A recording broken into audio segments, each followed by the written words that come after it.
se recomienda usar la técnica de agrupar los datos en un conjunto de intervalos. ¿Qué se hace? Crear un conjunto de intervalos. Es un intervalo, es un rango que va de tal valor a tal valor. Ese es un intervalo.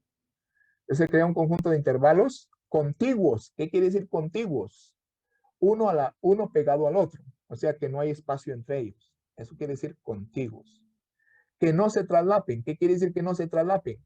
Que si uno va de 1 a 10, el otro debe ir de 11 a 20. No va a ir uno de 1 a 10 y el otro va a ir de 8 a 20 porque ahí se traslapan, o sea, hay cruce. Entonces los intervalos deben de ser contiguos, que no se traslapen. De manera que cada valor solo se puede ubicar en un intervalo. ¿Sí?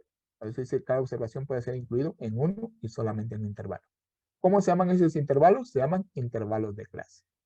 Así es sencilla la cosa. Agrupar, quiere decir formar grupos, significa crear intervalos contiguos, quiere decir uno tras otro, que no se traslapen, quiere decir que no haya cruce entre ellos, y de manera que cada dato pueda ser incluido en solamente un intervalo. ¿Cómo se llaman los intervalos? Intervalos de clase.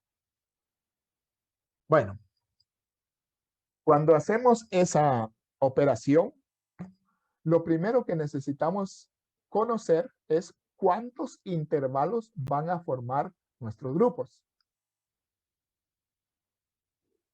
¿Cuántos intervalos vamos a tener en nuestra distribución? La idea es crear una serie de intervalos. Ahora, ¿cuántos? Esa es la primera pregunta. ¿Cuántos intervalos?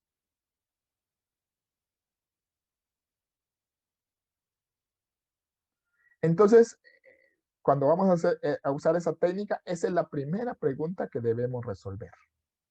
El número de intervalos que va a formar nuestra tabla, o sea, nuestra distribución. Entonces, en el sentido de cuántos son, les digo que no conviene que sean pocos. Porque si son pocos intervalos, entonces los intervalos van a ser muy grandes. Y los datos van a estar muy perdidos ahí cuando son intervalos muy grandes. ¿Eh? Entonces no conviene que sean pocos intervalos. Tampoco en el otro extremo conviene que sean muchos intervalos. Porque si son muchos intervalos, en lugar de resumir, usted agranda más el trabajo. ¿Va? Entonces no debe llegarse a ninguno de esos dos extremos. No conviene que sean pocos intervalos, puesto que cuando son pocos intervalos, entonces cada intervalo tendría que ser más grande. Y ahí se pierde la información. En intervalos muy grandes se pierde mucho la información.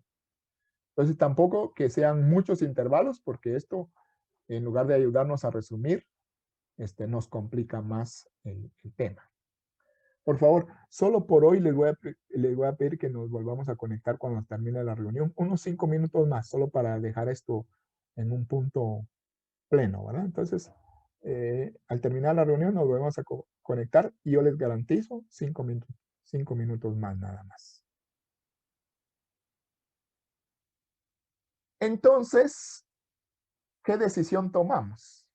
Bueno, la mejor decisión es, si yo conozco de estadística y conozco mis datos, yo tomo el criterio de cuántos intervalos voy a usar. Pero si yo no mucho conozco de estadística, no mucho tengo experiencia y no mucho conozco mis datos, mejor utilizo una guía que ya está propuesta. Entonces, en ese caso, una guía que podría utilizarse corresponde a la fórmula de Sturges. Sturges fue un señor que propuso una fórmula para hacer más fácil, digamos, definir cuántos intervalos vamos a utilizar. Y la fórmula de Sturges, la copia por favor, dice de la siguiente manera. K, ¿qué dice Sturges? Dice que K es igual a 1 más 3.33 por el logaritmo base 10 de n. Parece una fórmula complicada, pero es una fórmula bien sencilla. K significa número de intervalos. Apúntelo ahí. Como dice un programa por ahí, apunte, apunte. Entonces, K es número de intervalos, repito. ¿Cómo se va a determinar qué número de intervalos recomienda Sturges? Bueno, pues entonces usted aplica el cálculo 1 más 3.33 por logaritmo base 10 de n. ¿Qué quiere decir eso? Que n, que es el número de datos, usted le saca logaritmo base 10 en la calculadora. Si el número de datos fuera 60, entonces usted logaritmo base 10 de 60. Lo multiplica por 3.33 y le suma 1 y ese va a ser el valor que Sturges recomienda. Copié la fórmula entonces, sí. Esa es una recomendación para determinar el número de intervalos. ¿Sí? Entonces, repito, K es el número de intervalos de clase. ¿Cómo dijimos que se llamaban los intervalos? Intervalos de clase o clase simplemente. Repito, se le llama intervalos de clase o se le llama clases. K es el número de clases entonces. Y N es el número de datos. O sea, cuántos datos tenemos en la muestra, eso va a ser N. ¿Verdad? Bien, entonces hay que hacer intervalos para esta técnica. Hay que hacer una serie de intervalos y lo primero sería determinar cuántos intervalos vamos a crear. Y eso, ahí nos ayuda esta fórmula. Luego, ¿de qué tamaño van a ser? La amplitud. ¿Sí? La amplitud quiere decir de qué tamaño va a ser cada intervalo. Y ahí también tenemos una fórmula que nos ayuda a eso. Amplitud lo vamos a representar por W. W quiere decir ancho en inglés.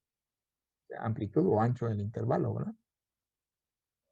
Y W va a ser igual a R partido K. Repito, como está a punto de cortarse la sesión, les suplico que nos volvamos a conectar una vez más y no vamos a ampliar mucho tiempo. Yo se lo garantizo. Solo para no dejar cortado este punto. Entonces, amplitud es